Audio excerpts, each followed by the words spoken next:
term, and I've just been informed that this is a first in the history of your country, and you've been at the forefront of your country's journey towards stability, unity, as well as regional cooperation. Under your leadership, Somalia has navigated some very complex challenges, ranging from internal security threats to regional diplomatic tensions, all while striving to further economic development as well as integration with the international community and networks.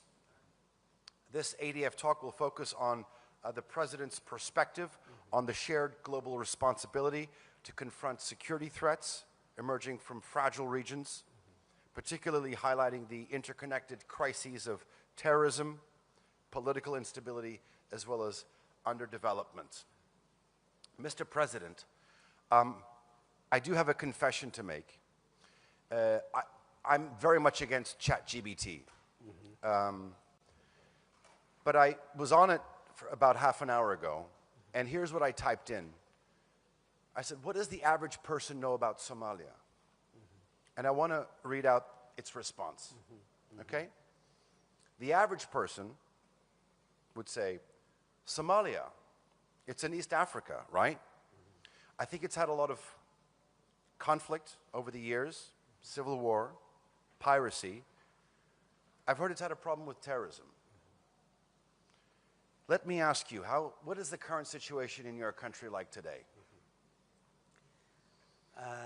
Thank you, Ali. ChatGPT is artificial intelligence which gathers a lot of information from the public domain. Maybe if you could speak into the mic, yeah. Yeah, from the, of course, public domain. And some of the issues that you said is absolutely right. We do not deny that Somalia has been in a very difficult situation for decades now. In 1990, the Somali state collapsed, and then we've been 10 years of civil war, and then 12 years of successive transitional governments, one after the other, as a characteristic of post-conflict environment. And then in the last 12 years plus, we have a permanent government that has been working in the government, in the country, and the world has recognized it. Somalia has just went through difficult times, but now emerging from a collapsed state, failed state, into a fragile state. Fragility is another problem that has many developing countries are suffering. So Somalia today, you can say, not anymore failed state or collapsed, but it is a fragile in terms of economy, in terms of still our political institutions are not enough grown up yet. So the country is going through different stages, but we are making a very fast progress in the last couple of years. We get back our rightful position in the international arena. We stood up and fighting against the international terrorists. One is Al-Qaeda affiliate al-Shabaab, and the other one is ISIS, both in different corners of Somalia today. And Somalia is leading that war. Yes, the world is supporting us, so many countries, so many international organizations, the United Nations, the African Union, all of them are supporting individual countries, among which the United States, Turkey, United Kingdom, and many others are the neighboring countries as well supporting. But the lead is Somalia. It is the Somali lead that has shown progress in the fight against terrorism. So Somalia is a country that has just turned the corner, established institutions, have its own constitution, preparing right now to go into a one-person, one-vote elections after 56 years. The last time Somalia went into an election of one-person, universal suffrage was 1969. So this is the time again the voter registration is going on, and we are going to have local elections and national elections as well. So today we are a member of the United Nations Security Council. Today we have joined the East Africa community. We are part of, we bring back all the status that Somalia has in the Arab League, in the African Union, United Nations, all these, the IGAD, So Somalia is, alhamdulillah, back to its rightful position. We'll get to your position on the UN Security Council and the East African community and IGAT in just a bit. But here's the picture that you've painted. It was a country for many years, decades, that was characterized as a failed state, as a collapsed state. And now you've transitioned into a fragile state. But one of the problems that still persists, which you've touched upon, is terrorism, both in the northeast with ISIS and Daesh, and then al-Shabaab. Talk to me about the issue of terrorism. It is not only a national problem, but it is a global problem. And how does it affect the current status in your country? Well, both terror organizations that we are speaking about, Daesh and al-Shabaab, which is an affiliate of Al-Qaeda, both of them, they don't have a national agenda. Their agenda is international, global. They wanted to fix a global problem, not Somali problem, but unfortunately, because of the circumstances of the past, they got the opportunity to start from Somalia on these issues. So that's what makes the whole effort of African Union, the United Nations, and many other international partners to get together to fight against them. So these guys, they have been occupying a major portion of Somalia, particularly the rural Somalia. Today, they are remaining in pockets. In a war, big war, there are always battlefields that you lose, battlefields that you gain. Up and downs are there, but the overall war, the Somali people, one of the success stories that we have as the Somali leadership, Somali government, is that we showed the real face of these terrorist groups to the Somali people, to the Somali nation. Now it is the people that realize that this and their principles, their way of life, their behavior does not fit to the rightful behavior of Somalia. Somalia is a very unique country with all the good qualities of a nation. We are one ethnic group, we are one religion, we have one language, but unfortunately because of bad politics in the past, we have certain grievances, and the terrorists, they benefit from the grievances. This is why they came to their weak institutions with social grievances in the country. That was how they originally preferred Somalia to come and stay there. So, but now things are changing. People are realizing now the state is growing up and it's providing services. That's what's more important now. This term, I was elected in 2022, and until now, we have recruited 6,000 teachers, public schools, and we've promised that we will be recruiting 10,000. We've established around 100 plus health posts all over. Those areas that has been liberated, we organized what we call the stabilization program to provide the society what they have missed for the last 17 years. No school, no health post, no water and sanitation in all those areas for 18 years. Now the government of Somalia is providing those services at its own capacity and with the help of international partners as well. So people are getting the message from the government that terrorists has no place in Somalia. That's what today we have. And I have taken the connotation that these terrorists, they are a fish swimming in the bone of water. If the water is drained from the bone, the fish cannot survive. That's the terrorists in Somalia today. Thank you. When you analyze this predicament, I mean, many would argue that for there to be development, first you need to have security. Mm-hmm. But I think Somalia is a unique example in the sense that on the one hand, you have a balanced counterterrorism effort. You're also building state institutions, and you're also building an inclusive economy. Mm-hmm. How do you do that? Well, first of all, the Somali state has opted that a private-driven economic model. The government is playing the regulatory role in the economy. That's what makes today Mogadishu, the capital city, as a bustling city with a real estate, with five-star hotels, with so many new things, major supermarkets, all international brands are available today in Mogadishu. That is the private that's making, and the government is facilitating all the necessary infrastructure for the private to do this type of business, not only the Somalis, but as well as foreign companies as well. Turkish companies are there. They are running our international airport. Another company is running our seaport. They are also doing so many other businesses in the country. Similarly, there are other companies from other parts of the world as well. So that private-driven. And then we have provided two important instruments for that, supported the private-driven economy. One is the National Transformation Plan, which is fixing all the weaknesses of the state institutions so that they can take steps with the fast steps that the private is taking.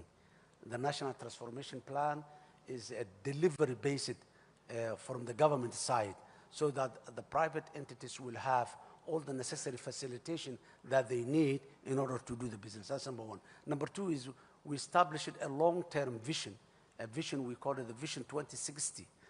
It's a centennial vision. Somalia has become an independent state in 1960, and in 2060 is a centennial stage, that 100 years of how Somalia will look like 2060. That's the picture that we portrayed to the private people, and we showed them this is the future, and this is the regulations and the tools and the instruments that helps you to make that type of investment so that you can be in that position. So that's how the government and the private are working hand in hand to do all these economic development endeavors. Your Excellency, in your opening remarks, you had mentioned that Somalia is a member of the United Nations Security Council. Mm-hmm. Let me ask you about that. Do you feel that you have an extra responsibility as a flag bearer in terms of portraying a message mm-hmm. on behalf of other mm-hmm. developing countries or countries that are in a fragile situation? Mm-hmm. Yes, absolutely. You're right. You said rightly. As I said earlier, we have been in a very, very difficult situation for a long time. 3 decades is not a very short period. We believe that morally we represent those nations and peoples throughout the world that has went through that suffering or are still in that difficult situation. So we wanted to be a voice for all those who have difficulties within them and who needs help, international help, or those who has been created by other forces, circumstances that take them to that level so that the United Nations Security Council can take those burdens away from those nations. So you are absolutely right, Ali. We feel that we have that moral obligation to represent those people who are suffering in different corners of Somalia, in different corners of the globe, whether it's under development, whether it's security, whether it is any other exploitation that is taking place, and have a very limited voice, as we used to be decades ago. We need to be a voice for that people. Let me ask you the flip side to that question. Mm-hmm. How do regional actors and global powers help countries like Somalia, who are in fragile situations during these times that present some challenges? Well, Ali, the world used to be a world of ideology, world of principles. In 21st century, the world is becoming a world of interests. And every country, every nation has some interest in it. But the question is, many of us, the least developed countries, we cannot articulate or we cannot sell the interests that are there in our country, number one, or we cannot establish the necessary instruments that facilitate people to come and seek after these interests. So that's the challenge that many of the facing. So Somalia is trying to, of course, address those global powers or regional powers or neighbors, whatever, who got an interest in Somalia, to negotiate with them in a way that benefits both of us, mutual interest. Sometimes when it comes to interest, the problem some of the interest has is the interestee, the one who has the interest, would like to get the more. And the powerful one, the powerful partners always would like to take more than the less. So these are the challenges there, but today there is a possibility that it's all about, again, the state institution. Somalia has been there for thousands of years. Interests were there. Resources are there. Strategic locations are there.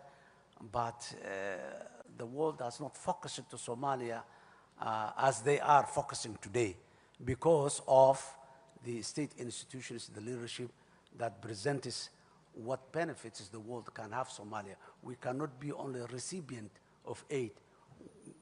We should not be permanently for the recipient. Now, we are trying to portray that the world can benefit from Somalia. For example, the African Union. First of all, this 21st century, we call it the century of Africa. It's all about Africa, whether it's human resources, whether it's natural resources, whether it's market, all. So African Union has two important initiatives. One is, it's called Agenda 2063, which is a centennial agenda. African Union was established in 1963, so 2063 is a centennial agenda, which is a developmental agenda, very clear. That's number one. Then to make sure that that continental agenda is achieved, Africa has established the African Continental Free Trade Area, whereby business and economic interest is that. Somalia, being on the most eastern tip of the African continent and having more than 3,300 kilometers of coastline in the Indian Ocean, the Gulf of Aden, the Red Sea, we have a very strategic location that can be a gateway for Africa. So a lot of opportunities are there in Somalia to be a continental logistics hub. And it's one of the initiatives that we are selling, which a lot of people are standing for it now. So opportunities are always there, but it all depends on how can you present those opportunities and how can you negotiate those opportunities. When a country is burdened by massive debt, it's very difficult for them to do anything, and it often leads to over-exploitation. There's a huge amount of debt relief on your country, in excess of $2 billion. $5 billion, yeah. Do you feel that the international community is finally seeing the potential of Somalia to grant this debt relief so it can finally go into mutually beneficial partnerships? Yes, two important aspects again here is that the international community has realized that there is a state institutions that can take the full responsibility of utilizing the local resources in a beneficial way to the public. That's the Somali state. And then the level of commitment, we went through a very serious transformation in our public finance management, in our economic regulations and all this. All those were what has convinced the international partners that Somalia is moving forward with a progressive thinking and mindset. So we did all the necessary reforms, whether it's the fiscal, whether it's the federalism way of doing things, and and after more than a decade of going on with the IMF, the World Bank, the other international financing institutions, that a conclusion has been reached that Somalia is potential, so that debt is an obstacle to the progress of Somalia. So the debt has been cancelled and removed from Somalia.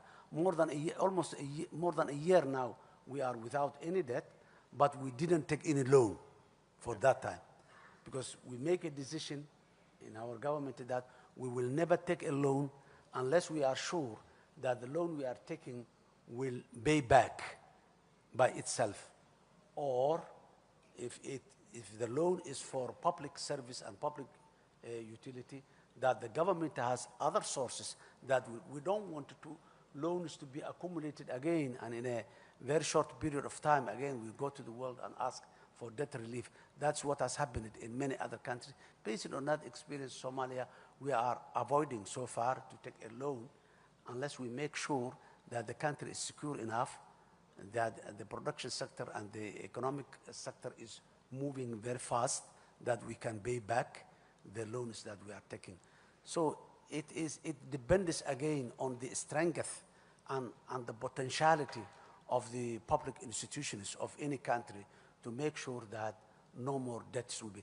Debt has been relieved to give Somalia an opportunity to move forward. Otherwise, we would have never moved anywhere. And we would have never attracted any investment if that debt is there hanging over us. But now we are attracting a lot of investment, a lot of interested people. I want to talk about the fairly recent signing of the Ankara Declaration.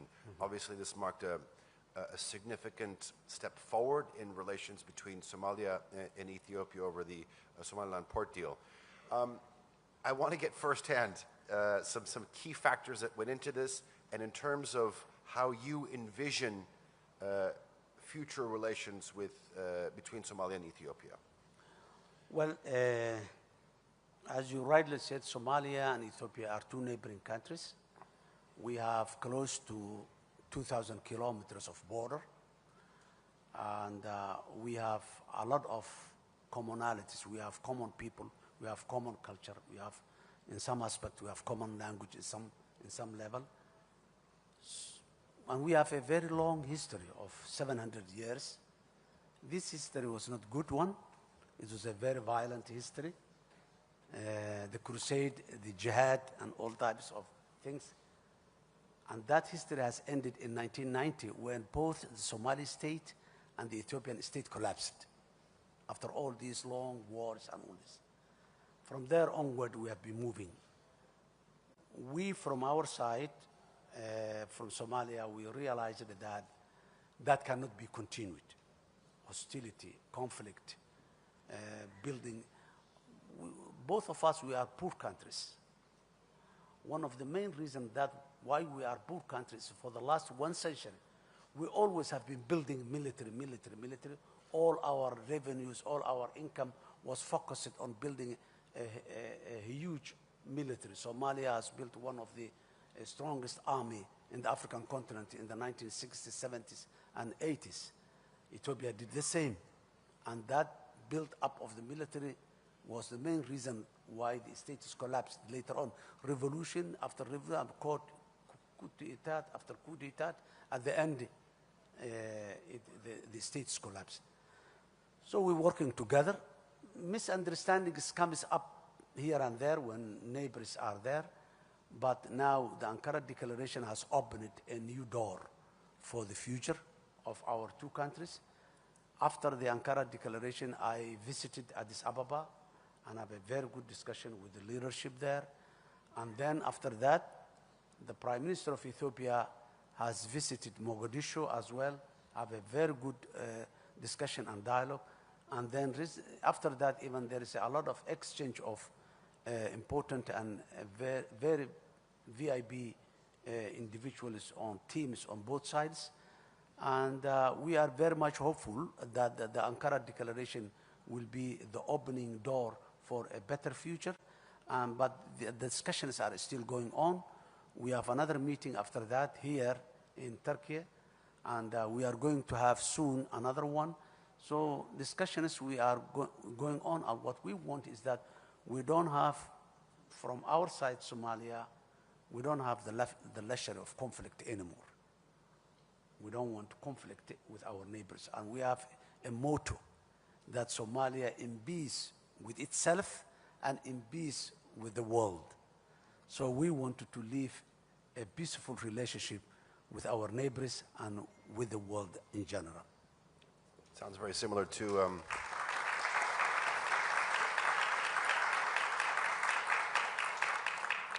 one of the mottos of the founding father of this country as well, peace at home, peace abroad. Peace abroad.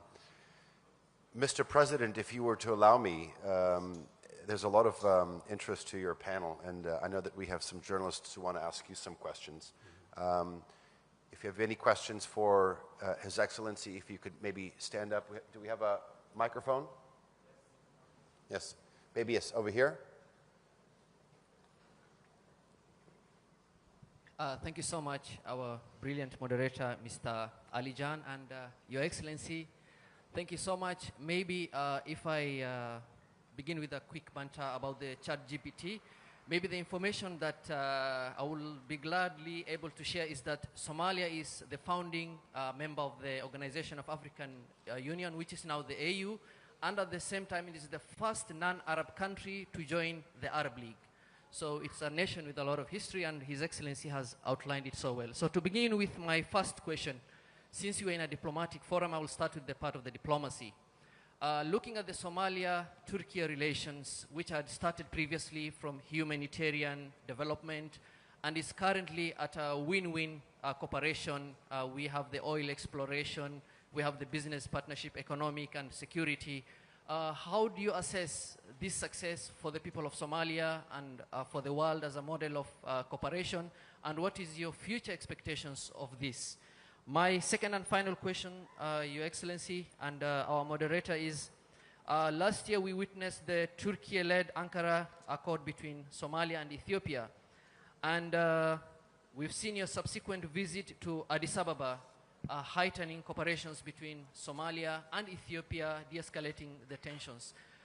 What lesson does Somalia give to the rest of Africa as far as also Somalia's contribution to mediation is concerned historically, where it used to take part in deflating tension between neighboring countries, and looking at the current situation in Sudan, in DRC, and other parts of Africa? Thank you so much. My name is Nuri from TRT Africa. Nuri. Okay. Thank you. Thank you, Nuri. First of all, the relationship between Somalia and Turkey, I would like to shortly and briefly say how this relationship has started and where it is today. A decade and a half ago, 2010-11, there was a famine in Somalia. 250,000 Somalis starved because of that famine. And the security was a problem, as always. And many of the international humanitarian agencies, they left Somalia claiming that Somalia is not secure enough to deliver. That was the time when President Erdogan, who was the Prime Minister of Turkey at that time, visited Somalia. Not only as a leader, to prove that Somalia can be accessed in terms of humanitarian, he brought there in Mogadishu his family and most of his cabinet. They were there. They visited the IDP camps. They visited all the streets of Mogadishu. President Erdogan, he got off his car and sit with the kids that are playing beside the road and asked them a lot of questions about their life. From there, the world it was unbelievable to anybody that such a prominent international leader goes to Mogadishu with his family and stays there in IDP camps without any significant visible protection or security or anything, that was a game changer. Because of that visit, everybody came back, and lives were saved from there. Because of that visit, hospitals were promised, and today those hospitals are functioning in Mogadishu. Because of that visit, a city, Mogadishu, with a population of that time more than 2 million people, now more than 3 million people, garbage was everywhere, and the Turkish people, not only they sent that, but Turkish boys, they came there and cleaned the city with all the necessary heavy machinery. Istanbul municipality was taking that role, and they cleaned the city even, helped us to clean the city, providing us all the necessary machinery to clean and remove the garbage of 20 plus years. So that has taken the world focus back to Somalia. Now, again, of course, since then Somalia has been progressing, and Somalia has a lot of Turkish companies come and invested. We have a new international airport terminal. We have a lot of new facilities for the seaport, where the services have been increased 3-4 times in many places. Now again, Somalia's problem is not famine today. Somalia's problem is the terrorists. Again, Turkey has provided training. Of course, the United States, the EU, the African Union, many other has been provided training our security forces and equipping them. But Turkey has today come up with the latest technology to support our security forces and expertise as well. They didn't say, take this equipment and go and fight. They came to us and show and fight with us against the terrorists. So taking the focus back, number 2. Number 3, nobody was coming and asking about oil and gas. This is the first time in the history that Somalia oil and gas reserves are under exploration now. Seismic service going up in the offshore, you have seen it. On the onshore, again, we signed another agreement. That does not mean that we are giving this opportunity to Turkey only, but it's the only country that demanded, the only country that become interested, and that's normal. The first move advantage is always there. Turkey cannot be compared with the companies that will come maybe 10 years later when Somalia become a better oil country.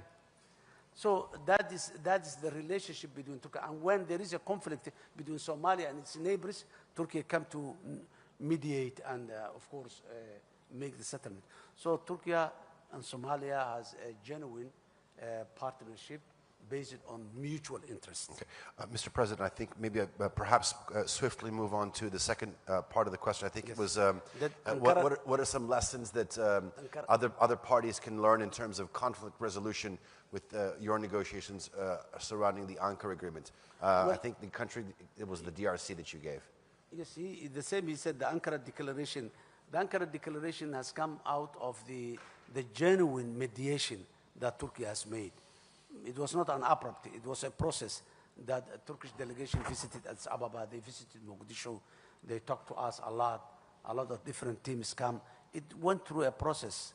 They asked us, they asked the Ethiopia, and at the end, President Erdogan brought together myself and the Prime Minister of Ethiopia, and you know, we have a one complete day sitting together, and President Erdogan was sitting there from the morning till midnight.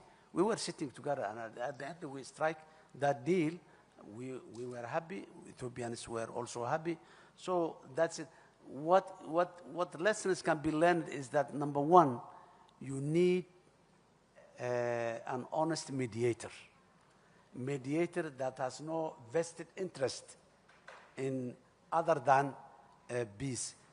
Turkey has a very good relationship with Somalia, as well as has a very good relationship with Ethiopia. And both Somalia and Ethiopia, Turkey has assisted them at different times in a difficult situation. So honest mediator or honest broker is a prerequisite for a successful war. That is what the best lesson that the world can learn from it. Thank you. I think we have one more question. Thank you, Mr. President. My name is Abdul Hamid Sayam. I am the representative. There's a microphone there. I'll start. Thank you. My name is Abdul Hamid Sayam, the representative of Al-Quds Al-Arabi at the United Nations.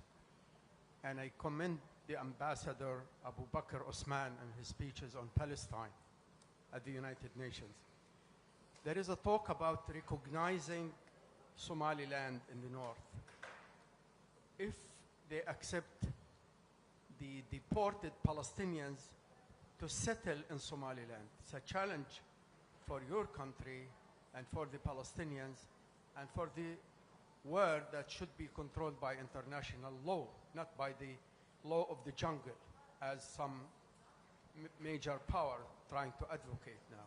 So what is your opinion on this? How can you incorporate Somaliland or reach out to them so this thing could not happen? Because if it is recognized, then it might be very hard to go back and unite both the north and the south. Thank you. Abdul Hamid, thank you very much. First of all, the cause of the Palestinian people, it is a moral responsibility and a religious responsibility. Qudus and Palestine. So it is an issue that Somalia has never compromised and is not going to compromise, whatever our capacity or our ability is. What we want is a peaceful resolution, as the world has recognized it, two-state solution, that Palestine state is there, Israeli state is there, and peaceful coexistence between the Palestinian people and the Jewish people is the best option, and that's what we all want to see, and we hope it will. Regarding the other issues, Somaliland is part of Somalia. It's not a... Well, as you rightly said, we are not talking about the law of the jungle. If someone comes and says, we cut this country, we cut this part from this country, and that's another case. So Somaliland is a part of Somalia, and no one has ever approached Somalia for receiving Palestinian people as replacement of their land. We don't see it as a solution. It's not whether someone recognizes or not recognizes it, but the idea of removing Palestine from their own land and putting them into other people's land, I don't see that that's a solution at all. If it is a solution, then it would have been discussed some way or the other. But that's not. Palestine belongs to that land. And they have been leaving that land for millennia, and definitely they will. So no one has ever approached it to us. And if someone says, I recognize X, Y, Z as an independent country, that's not the way the world works. Individual countries can say that, but that will not be very effective. It will only create more problem, more conflict, and more. That will not be, by saying that or by doing that, there will not be a conducive environment for putting other people there. So I'm not hopeful on that. We will hope that, as you rightly said, the world will get back to its mind and this problem will be resolved. We are very much grateful for those countries who are actively involved in resolving that issue. Okay, I think we have time for one more. Assalamu alaikum, Mr. President. Very welcome to Turkey again. My name is Tunç Demirtaş from SETA Foundation. Under your presidency, the Somali Prime Minister is in Hamza Barre, is in Lazanot, SSC Hatuma today. This is the historical visit because there was a conflict in that area a couple of months, a year ago. What do you think about the historical visit? Thank you. Well, we're sorry for what has happened in that part of Somalia, and local conflict is always emerged, but Somalia, the federal government of Somalia was not part of that conflict, and we are not going to be part of that local conflict. And one of the main reasons that the Prime Minister went there is to resolve those conflicts. The Prime Minister is not there to create more conflict, as some of the social media people are saying. The Prime Minister is there to solve, because that conflict is dormant, it's not resolved. It's not resolved yet. There are prisoners or detainees in both sides. So there are still conflicts that has not been peacefully resolved. So the Prime Minister is there to create a conducive environment where negotiations can take place, because there are certain obstacles for the genuine negotiations to take place, and Prime Minister is visiting there to remove some of those obstacles so that the two parties, the two groups can sit together, can negotiate and reconcile peacefully. Mr. President, thank you very much for sharing your insights, as well as your perspectives. I think your leadership during these testing times, these transformative times, is crucial, not only in terms of transforming your country, but also the Horn of Africa. Ladies and gentlemen, please join me in showing our appreciation to His Excellency's commitment to dialogue and cooperation. Thank you for your presence here at the Antalya Diplomacy Forum. Thank you.